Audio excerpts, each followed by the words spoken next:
ಆತ್ಮೀಯ ವಿದ್ಯಾರ್ಥಿಗಳೇ, ಇವತ್ತಿನಿಂದ ಕೆಮಿಸ್ಟ್ರಿ ರೇಡಿಯೋದಲ್ಲಿ ನಾನು ಚಾಪ್ಟರ್ ವೈಸ್ ಸಿನಾಪ್ಸಿಸನ್ನು ಸ್ಟಾರ್ಟ್ ಮಾಡ್ತಾ ಇದ್ದೀನಿ. ಸೊ ಇದರ ಮ್ಯಾಕ್ಸಿಮಮ್ ಯುಟಿಲೈಸೇಷನ್ ನಿಮಗೆ ಯಾವಾಗ ಆಗ್ತದೆ ಅಂತ ಅಂದರೆ, ನೀವು ಕಂಪ್ಲೀಟಾಗಿ ಒಂದು ಸಾರಿ ಒಂದು ಚಾಪ್ಟರನ್ನು ಸಿನಾಪ್ಸಿಸನ್ನು ಓದಿಬಿಟ್ಟು ಅದರ ಕ್ವಶನನ್ನು ಸಾಲ್ವ್ ಮಾಡಿದ್ದು ಆದ ಮೇಲೆ ರಿವಿಷನ್ ಅಂಥೇಳಿ ನೀವೇನಾದರೂ ನನ್ನ ಈ ರೇಡಿಯೋವನ್ನು ಕೇಳಿದರೆ definitely it is going to help you. First time ಇದನ್ನು ಕೇಳಿದರೆ ನಿಮಗೆ ಇದರಲ್ಲಿ ಏನೂ ಅರ್ಥ ಆಗೋದಿಲ್ಲ, ಗೊತ್ತಿರಲಿ. ಇದನ್ನು ತಲೆಯಲ್ಲಿ ಇಟ್ಕೊಂಡು you have to listen this radio. Welcome to today's chemistry radio. The first chapter which I am going to discuss is some basic concepts of chemistry. So ಇದರಲ್ಲಿ ಇಂಪಾರ್ಟೆಂಟ್ ಕಾನ್ಸೆಪ್ಟ್ ನಿಮಗೇನು ನೆನಪಿಗೆ ಬರಬೇಕು ಅನ್ನೋದನ್ನು ಮಾತ್ರ ಇಲ್ಲಿ ಹೇಳ್ತಾ ಇದ್ದೀನಿ. ಸೊ ಫಸ್ಟ್ ಪಾಯಿಂಟ್ ನೀವು ಏನು ನೆನ್ಪಿಟ್ಕೊಳ್ಬೇಕು ಅಂತಂದರೆ, SI unit of the basic physical quantities. Like length ಅಂದರೆ ಮೀಟರ್, ಮಾಸ್ ಮೀನ್ಸ್ kg, ಟೈಮಿಗೆ ಸೆಕೆಂಡ್, ಟೆಂಪ್ರೇಚರಿಗೆ ಕೆಲ್ವಿನ್, ಎಲೆಕ್ಟ್ರಿಕ್ ಕರೆಂಟಿಗೆ ಆಂಪಿಯರ್, ಲುಮಿನಸ್ ಇಂಟೆನ್ಸಿಗೆ ಕ್ಯಾಂಡೆಲಾ, ಕ್ವಾಂಟಿಟಿ ಆಫ್ ಮ್ಯಾಟರಿಗೆ ಮೋಲ್, ವಾಲ್ಯೂಮಿಗೆ ಮೀಟರ್ ಕ್ಯೂಬ್, ಡೆನ್ಸಿಟಿಗೆ kg per metre cube and ಕಾನ್ಸಂಟ್ರೇಷನ್ಗೆ ಮೋಲ್ ಪರ್ ಮೀಟರ್ ಕ್ಯೂಬ್. ಅದಾದಮೇಲೆ ನೀವು ಟೆಂಪ್ರೇಚರಲ್ಲಿ degree Fahrenheit is equal to 9/5 degree Celsius plus 32 you have to remember. Kelvin ಅಂತೂ ಗೊತ್ತೇ ಇದೆ. ಡಿಗ್ರಿ ಸೆಲ್ಸಿಯಸ್ ಪ್ಲಸ್ 273.15 ಮಾಡಿದರೆ ನಿಮಗೆ ಕೆಲ್ವಿನ್ ಬರ್ತದೆ. ಅದಾದಮೇಲೆ ಸಿಗ್ನಿಫಿಕೆಂಟ್ ಫಿಗರ್ಸನ್ನು ನೆನ್ಪಿಟ್ಕೊಳ್ಳಿ. ಯಾವುದಾದ್ರೂ ಒಂದು ಎಕ್ಸಾಮಲ್ಲಿ ಕೇಳಬಹುದು. ಇದರಲ್ಲಿ ಏನು ನೆನ್ಪಿಟ್ಕೋಬೇಕು ಅಂತಂದರೆ, all non zero digits are significant. For example ನೋಡಿ, 285 ಸೆಂಟಿಮೀಟರ್ ಅಂತ ಇದ್ದರೆ ಇದರಲ್ಲಿ 285 ಮೂರೂ ಕೂಡ ನಾನ್-ಝೀರೋ ಡಿಜಿಟೇ ಆಗಿದೆ. So 3 significant figure. ಇನ್ನೊಂದು ರೀತಿ ಹೇಳಬೇಕು ಅಂದರೆ, ಝೀರೋ ಏನಾದರೂ ಇದ್ದರೆ zero preceding to non zero digit are not significant. For example 0.03 ಇದ್ದರೆ ಅದರಲ್ಲಿರುವಂಥ ಸಿಗ್ನಿಫಿಕೆಂಟ್ ಫಿಗರ್ಸನ್ನು ನಾವು 1 ಅಂತ ಕರಿತೀವಿ. 0.0052 ಅಂತ ಇದ್ದರೆ ಅದರಲ್ಲಿ ಇರುವಂಥ ಸಿಗ್ನಿಫಿಕೆಂಟ್ ಫಿಗರ್ನ ನಾವು 2 ಅಂತ ಹೇಳಿ ಕರಿತೀವಿ. ಅದೇ ಏನಾದರೂ ಝೀರೋಸ್ ಬಿಟ್ವೀನ್ 2 ನಾನ್-ಝೀರೋ ಡಿಜಿಟ್ ಇದ್ದರೆ ದಟ್ ಈಸ್ ರಿಮೆಂಬರ್ ಸಿಗ್ನಿಫಿಕೆಂಟ್. ಅಂದರೆ ಈಗ 2021 ಇದರಲ್ಲಿ ಎಷ್ಟು ಸಿಗ್ನಿಫಿಕೆಂಟ್ ಫಿಗರ್ಸ್ ಇದೆ? 4, ಹೌದಾ? 2021. ಅದೇ ರೀತಿ 32.05 ಅಂತ ಅಂದರೆ ಇದರಲ್ಲಿ ಡೆಸಿಮಲ್ ಪಾಯಿಂಟ್ ಇರಲಿ ಇಲ್ಲದೆ ಇರಲಿ, ಬಟ್ ಏನು ನೋಡಬೇಕು ಅಂತಂದರೆ, ಎರಡು ನಾನ್-ಝೀರೋ ಡಿಜಿಟ್ ಮಧ್ಯೆ ಏನಾದರೂ ಝೀರೋ ಇತ್ತಂದರೆ ಅದು ಕೂಡ ಸಿಗ್ನಿಫಿಕೆಂಟ್ ಆಗಿರ್ತದೆ. ಸೊ 32.05ದಲ್ಲಿ 4 significant figures are there. But zeros at the right of the number are significant provided they are on the right side of the decimal point. The meaning is that, ಈಗ ನೋಡಿ, imagine ಮಾಡ್ಕೊಳ್ಳಿ, 0.200 ಅಂತ ಇದ್ದರೆ ಅದರಲ್ಲಿ ಮೊದಲು ಏನು ನಾನು ಬರೆದಿರುವಂಥ ಝೀರೋ ಅದು ಸಿಗ್ನಿಫಿಕೆಂಟ್ ಇರೋದಿಲ್ಲ. ಬಟ್ 0.2 ಆದಮೇಲೆ ಏನು ಬರಿತೀವಿ? 00, ದಟ್ ಈಸ್ ಸಿಗ್ನಿಫಿಕೆಂಟ್. ಅಂದರೆ 0.200ದಲ್ಲಿ ಎಷ್ಟು ಸಿಗ್ನಿಫಿಕೆಂಟ್ ಫಿಗರ್ ಇದೆ? 3. ಅದೇ ನಾವೇನಾದರೂ 100 ಅಂತ ಬರೆದರೆ, ನೋ ಡೆಸಿಮಲ್ ಪಾಯಿಂಟ್, 100, ಎಷ್ಟು ಸಿಗ್ನಿಫಿಕೆಂಟ್ ಹಾಗಾದರೆ? ಓನ್ಲಿ 1. ಈಗ 100.0 ಅಂತ ಇದ್ದರೆ 4 ಸಿಗ್ನಿಫಿಕೆಂಟ್ ಫಿಗರ್ ಅಂತ ನಾನು ಹೇಳ್ತೀನಿ. ಯಾಕೆ ಅಂತ ಅಂದರೆ, zeros to the right of the decimal point is significant provided it is on the right side of the decimal point ಅಂತ ಇದೆ, ಹೌದಾ? ಸೊ ಅಂದರೆ in this particular case remember, 100.0 ಇದ್ದರೆ 4 ಸಿಗ್ನಿಫಿಕೆಂಟ್ ಫಿಗರು, 100 ಪಾಯಿಂಟ್ ಇದ್ದರೆ 3 ಸಿಗ್ನಿಫಿಕೆಂಟ್ ಫಿಗರ್, ಓನ್ಲಿ 100 ಇದ್ದರೆ ಒಂದೇ significant figure ಅನ್ನೋದು ಗೊತ್ತಿರಲಿ. ಈಗ ನಂಬರ್ನೇನಾದರೂ ಸೈಂಟಿಫಿಕ್ ನೊಟೇಷನ್ನಲ್ಲಿ ಬರೆದರೆ, ಅಂದರೆ 4.011 × 10⁻² ಇದೆ ಅಂತ ಇಟ್ಕೊಳ್ಳಿ. ಸೊ ಅಲ್ಲಿ ರಿಮೆಂಬರ್, ಅಲ್ಲಿ ನಾವು ಓನ್ಲಿ 4 ಅಂತೇಳಿ ಹೇಳ್ತೀವಿ. 4.011ನಲ್ಲಿ 4 ಸಿಗ್ನಿಫಿಕೆಂಟ್ ಫಿಗರ್ಸ್ ಇದೆ. ಇಂಟು 10⁻² ಅನ್ನು ಕನ್ಸಿಡರ್ ಮಾಡೋ ಹಾಗೆ ಇಲ್ಲ. ಸೊ ಇದಿಷ್ಟು ಸಿಗ್ನಿಫಿಕೆಂಟ್ ಫಿಗರ್ಸ್ ಬಗ್ಗೆ ಇರುವಂತಹ ಒಂದಷ್ಟು ಇಂಪಾರ್ಟೆಂಟ್ ಪಾಯಿಂಟ್ಸ್. ಅದಾದಮೇಲೆ ಲಾಸ್ ಆಫ್ ಕಾಂಬಿನೇಷನ್ ನಮಗೆ KCETಗೆ ಸಿಲೆಬಸ್ಸಿಗೆ ಇಲ್ಲ. ನಾನು ಮೇನ್ಲಿ ಇಲ್ಲಿ KCETಯನ್ನು ನೋಡಿಕೊಂಡು ಹೇಳೋದಕ್ಕೆ ಅದನ್ನು ನಾನು ಈ ಒಂದು ರೇಡಿಯೋದಲ್ಲಿ ಡಿಸ್ಕಸ್ ಮಾಡ್ತಾ ಇಲ್ಲ ಮೈ ಡಿಯರ್ ಸ್ಟೂಡೆಂಟ್ಸ್. ಸೊ ಅದಾದಮೇಲೆ we will go to the mole concept. ಭಾಳ ಇಂಪಾರ್ಟೆಂಟ್ ಅಂತಂದರೆ ಮೋಲ್ ಕಾನ್ಸೆಪ್ಟಲ್ಲಿ ಇಷ್ಟೇ ಸಿಂಪಲ್ ಆಗಿ ನೆನ್ಪಿಟ್ಕೊಳ್ಳಿ. ಯಾವುದೇ ರೀತಿಯ ಕಾಂಪ್ಲೆಕ್ಸ್ ಪ್ರಾಬ್ಲಮನ್ನು ಸಾಲ್ವ್ ಮಾಡೋದಕ್ಕೂ ಕೂಡ ಈ ಸಿಂಪಲ್ ನಾಲೆಜ್ ನಿಮ್ಮ ಹತ್ರ ಇರಲಿ. 1 ಮೋಲ್ ಅಂತ ಅಂದರೆ 6.022 × 10⁻23 ಪಾರ್ಟಿಕಲ್ಸ್. ಅದೇ ಮೋಲಾರ್ ವಾಲ್ಯೂಮ್ ಅಂತ ಇದ್ದರೆ 1 mole of any gas occupies a volume called molar volume. ಅಂದರೆ ಎಷ್ಟು? 22.7 ಲೀಟರ್. ರಿಮೆಂಬರ್ 22.4 ಅಂತಲೂ ಕೂಡ ಒಂದಷ್ಟು ಬುಕ್ಸ್ಗಳಲ್ಲಿ ನಿಮಗೆ ಕಾಣಸಿಗ್ತದೆ. ಅದರ ಮೀನಿಂಗ್ ಏನು ಅಂದರೆ ಅಟ್ಮಾಸ್ಫಿಯರ್ ಪ್ರೆಷರ್ ಏನಾದರೂ ಇತ್ತಂದರೆ 22.4, ಬಾರ್ ಪ್ರೆಷರ್ ಏನಾದರೂ ಇತ್ತಂದರೆ 22.7.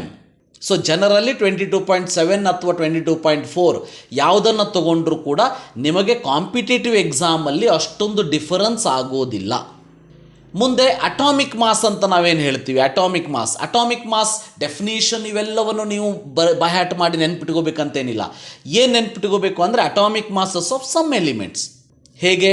ಈಗ ನೋಡಿ, ಹೈಡ್ರೋಜನ್ ಅಂದರೆ 1, ಆಕ್ಸಿಜನ್ ಅಂದರೆ 16, carbon 12, nitrogen 14, calcium 40, sodium 23, potassium 39, aluminium 27, sulphur 32, magnesium 24, phosphorus 31.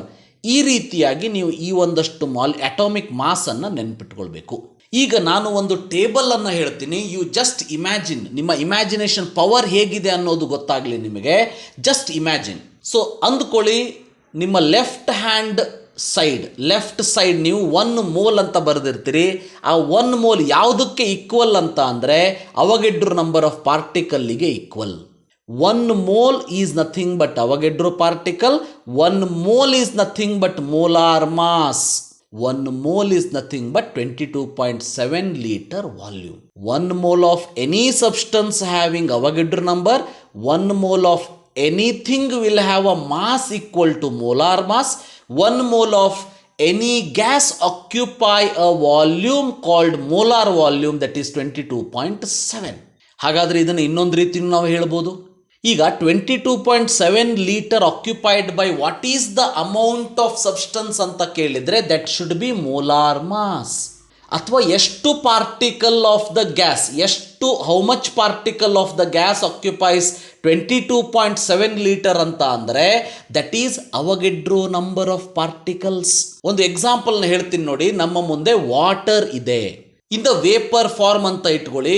1 mole of water ಅಂತ ಅಂದರೆ it is equal to 6.022 × 10⁻23 water molecules, which is equal to 18 gram of water.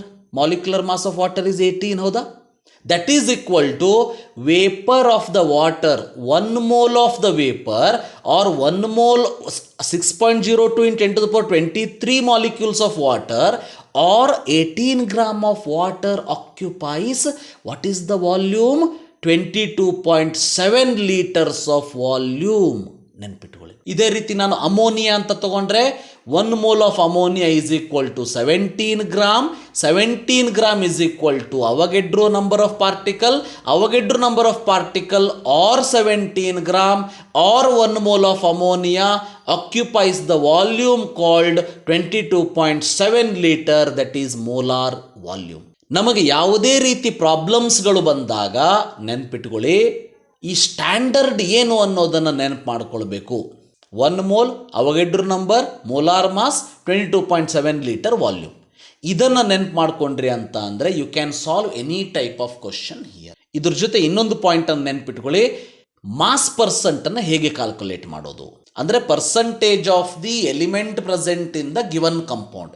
ಹೇಗೆ ಹೇಳ್ತೀವಿ ಅಂತ ಅಂದರೆ is equal to mass of that element divided by total mass of the compound into 100. So ಯಾವಾಗ ಈ ಒಂದಷ್ಟು ಫಾರ್ಮುಲಾವನ್ನು ನೀವು ನನ್ನ ಬಾಯಲ್ಲಿ ಕೇಳ್ತೀರಿ, ಆವಾಗ ನಿಮ್ಮ ಮನಸ್ಸಿನಲ್ಲಿ ಕಣ್ಣು ಮುಚ್ಚಿಕೊಂಡು ಇಮ್ಯಾಜಿನ್ ಮಾಡ್ಕೊಳ್ಬೇಕು. Mass percent of any element is equal to mass of the element divided by total mass of the compound into 100. ಈಗ ಒಂದು ಪ್ರಾಬ್ಲಮನ್ನು ಕೊಡ್ತೀನಿ ನೋಡಿ. ಮೀಥೇನ್ ಗ್ಯಾಸ್ ಇದೆ ಈಗ ನಮ್ಮ ಹತ್ರ, ಇಮ್ಯಾಜಿನ್ ಮಾಡ್ಕೊಳ್ಳಿ. Total mass of the methane is, remember, 16 gram. Now mass percent of the carbon can be written as mass of the carbon divided by mass of the compound into 100. ಹಾಗಾದ್ರೆ ಏನಾಗ್ತದೆ ಇದು? CH4 ಅಲ್ಲಿ ಒಂದು carbon ಇದೆ, ಅದರ mass ಎಷ್ಟು? 12 gram, ಹೌದಾ? So 12 gram of the carbon divided by 16 gram of the total compound methane into 100. So which means 12/16 ಅಂತಂದ್ರೆ ನಮಗೆ ಏನು ಬಂತು? 3/4 ಬಂತು. 3/4 ಅಂದರೆ 75% ಯು ಗಾಟ್ ಕಾರ್ಬನ್ ಪರ್ಸೆಂಟ್. ಹಾಗಾದರೆ ಹೈಡ್ರೋಜನ್ ಪರ್ಸೆಂಟ್ ಎಷ್ಟಿದ್ರು ಅಲ್ಲಿ 25%. ಅಂದರೆ ಈ ರೀತಿ ದ ಪ್ರಾಬ್ಲಮನ್ನು ನಾವು ಸಾಲ್ವ್ ಮಾಡ್ತೀವಿ. Then when it comes to stoichiometric calculations ಅಂತ ಏನು ನಾವು ಹೇಳ್ತೀವಿ, ಅದರಲ್ಲಿ ಯಾವ ರೀತಿ ನಾವು ಇಮ್ಯಾಜಿನ್ ಮಾಡ್ಕೋಬೇಕು ಅಂತಂದರೆ, ನಾನು ಮೇಲೆ ಹೇಳಿರುವಂತಹ ಮೋಲ್ ಕಾನ್ಸೆಪ್ಟನ್ನು ನಾವು ಇಮ್ಯಾಜಿನ್ ಮಾಡ್ಕೋಬೇಕು. ಈಗ ಮೋಲ್ ಕಾನ್ಸೆಪ್ಟ್ ಅನ್ಬೇಕಾದ್ರೆ ಏನು ಹೇಳಿದೆ, mole is equal to Avogadro number which is equal to molar mass which is equal to 22.7 litre. ಒಂದು ಇಕ್ವೇಷನ್ ಅನ್ನು ಇಮ್ಯಾಜಿನ್ ಮಾಡ್ಕೊಳ್ಳಿ. CH4 plus 2 oxygen give rise to CO2 plus 2H2O. Methane gas combustion of methane ಅನ್ನು ಹೇಳ್ತಾ ಇದ್ದೀನಿ ನಾನು. Methane plus oxygen give rise to carbon dioxide plus water. Balance ಮಾಡಿದಾಗ ಏನಾಗ್ತದೆ, CH4 plus 2O2 give rise to CO2 plus 2H2O. ಇದಕ್ಕೆ mole ratio ಬರೆದ್ರೆ ಏನಾಗ್ತದೆ, 1 mole of methane reacts with 2 mole of oxygen give rise to 1 mole of carbon dioxide give rise to 2 moles of water. ಅದು ನಾನು mass relationship ಹೇಳಿದರೆ 16 gram of methane react with 64 gram of oxygen. ಯಾಕೆ 64 gram ಬಂತಿಲ್ಲಿ? ಯಾಕಂದರೆ formula ಬರೀಬೇಕಾದ್ರೆ ನಾವು 2O2 ಅಂತ ಬರೆದಿರ್ತೀವಿ. 2O2 ಅಂದರೆ O2 ಅಂದರೆ 32 gram, 2O2 ಇದ್ದರೆ 64 ಗ್ರಾಮ್. ಅದಾದಮೇಲೆ 44 ಗ್ರಾಮ್ ಕಾರ್ಬನ್ ಡೈಆಕ್ಸೈಡ್ ಫಾರ್ಮ್ ಆಗ್ತದೆ. ಮತ್ತು ವಾಟರ್ 2 ವಾಟರ್ ಮಾಲಿಕ್ಯೂಲ್ ಇದೆ ಅಂತಂದರೆ 36 ಗ್ರಾಮ್ ವಾಟರ್ ಫಾರ್ಮ್ ಆಗ್ತದೆ. ಅಂದರೆ ಜಸ್ಟ್ ಇಮ್ಯಾಜಿನ್ ಮಾಸ್ ರಿಲೇಷನ್ಶಿಪ್ ಅಂತ ಬಂದಾಗ ಸ್ಟ್ಯಾಂಡರ್ಡನ್ನು ಇಮ್ಯಾಜಿನ್ ಮಾಡಿಕೊಂಡಾಗ CH4 plus 2O2 give rise to CO2 plus 2H2O, 16 gram plus 64 gram give rise to 44 gram plus 36 gram of water. ಇದನ್ನು ನಾನು volume relationship ಹೇಳಿದಾಗ ಎಲ್ಲದನ್ನು ಗೇಷಿಯಸ್ ಅಂತ ಕನ್ಸಿಡರ್ ಮಾಡಿಕೊಂಡು 22.7 litre methane plus 45.4 litre oxygen. ಯಾಕೆ ಇಲ್ಲಿ 2O2 ಅಂತ ಇದೆ. ಒಂದು O2 ಮಾಲಿಕ್ಯೂಲ್ ಆಕ್ಯುಪೈಸ್ 22.7 ಆದರೆ 2O2 ಆಕ್ಯುಪೈಸ್ 45.4 ಆಯಿತು. ಅದೇ ರೀತಿ ಒಂದು ಕಾರ್ಬನ್ ಡೈಆಕ್ಸೈಡ್ ಫಾರ್ಮ್ ಆಗ್ತದೆ ಅಂದರೆ 22.7 litre is going to form, plus 2 water molecule ಅಂದರೆ 45.4 litre is going to form. ಈ ರೀತಿ ನಾವು ಸ್ಟೈಷಿಯೋಮೆಟ್ರಿಕ್ ರಿಲೇಷನ್ಶಿಪ್ಪನ್ನು ಮೋಲ್ ವಾಲ್ಯೂಮ್ ಮಾಸ್ ರಿಲೇಷನ್ಶಿಪ್ಪನ್ನು ಬರ್ಕೊಂಡು ಯಾವ ರೀತಿ ಕ್ವಶನನ್ನು ಕೇಳಿದ್ದಾರೆ ಅನ್ನೋದನ್ನು ನೋಡಿಕೊಂಡು ಗಿವನ್ ಪ್ರಾಬ್ಲಮನ್ನು ನಾವು ಸಾಲ್ವ್ ಮಾಡಬೇಕಾಗ್ತದೆ. ಇದಿಷ್ಟು ಇವತ್ತಿನ ರೇಡಿಯೋ ಪಾರ್ಟ್ 1ನಲ್ಲಿ. ಸೊ ಮುಂದಿನ ವಿಡಿಯೋದಲ್ಲಿ part 2 of basic concept of ಕೆಮಿಸ್ಟ್ರಿಯನ್ನು ಸ್ಟಾರ್ಟ್ ಮಾಡ್ತೀನಿ. ಸೊ ಇದು ನನ್ನ ಹೊಸ ಪ್ರಯತ್ನ. ನಿಮಗೆ ಈ ರೀತಿ ಹೋಲ್ ಸಿನಾಪ್ಸಿಸನ್ನು ನಾನು ಈ ರೀತಿ ಹೇಳೋದು ನಿಮಗೆ ಇಷ್ಟ ಆದರೆ, ಈ ಸಿರೀಸ್ ನಿಮಗೆ ಇಷ್ಟ ಆದರೆ, you can tell me so that I can continue this type of series. Comment ಬಾಕ್ಸಲ್ಲಿ ಹೇಳಿ ನಿಮಗೆ ಇಷ್ಟ ಆಗಿದೆಯೋ ಇಲ್ವೋ ಅಂಥೇಳಿ. ಯೂಸ್ ಇಲ್ಲ ಅಂದರೆ ಯೂಸ್ಲೆಸ್ ಅಂತ ಹೇಳಿ, ನನಗೇನೂ ಬೇಜಾರಿಲ್ಲ. ಸೊ ಒಟ್ಟಿನಲ್ಲಿ ನಿಮಗೆ ಇದರಿಂದ ಹೆಲ್ಪ್ ಆಗಬೇಕು. ಇವಿಷ್ಟು ಇವತ್ತಿನ ರೇಡಿಯೋ. ಮುಂದಿನ ರೇಡಿಯೋದಲ್ಲಿ ಮತ್ತೆ ಭೇಟಿ ಆಗೋಣಂತೆ. ಗುಡ್ ನೈಟ್, ಶುಭರಾತ್ರಿ.